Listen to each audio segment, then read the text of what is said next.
spoločnosť sa zaoberá chovom sumčeka afrického. Naša farma je jedinečná svojho druhu a je to najväčšia rybia farma v celej strednej Európe. Prečo jedinečná svojho druhu? Sumček africký je chovaný v recirkulačnom kove v Handlovej. Recirkulačný systém znamená, že naša voda je čistená biofiltrom, v ktorom vznikajú mikroorganizmy, ktoré túto vodu prečistujú. To znamená, že neplýtváme vodou, vodu dodávame do systému iba v najnutnejšom množstve. Naše rybky si sami dochováme, spracujeme a samozrejme aj predáme. Väčšina našej výroby odchádza v chladenom stave. To znamená, že najväčším prínosom pre nás sú chladené rybie filety.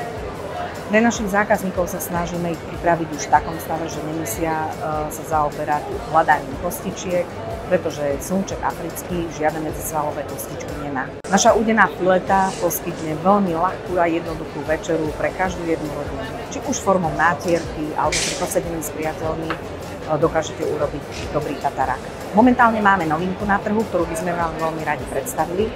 Jedná sa o zmes na špagety, ktorá obsahuje 50% sumčieho mäsa.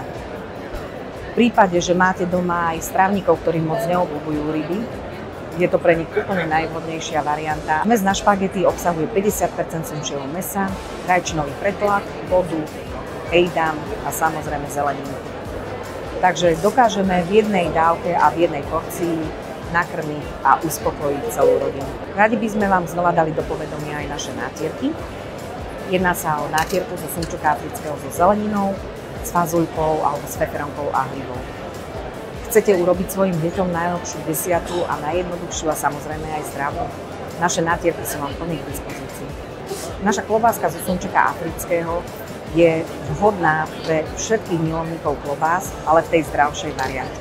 Naše výrobky viete nájsť vo všetkých reťazcoch u nás na Slovensku, samozrejme aj u tých najlepších zákazníkov, ktorí vám dokážu ponúknuť zdravé výrobky zo slovenského chovu.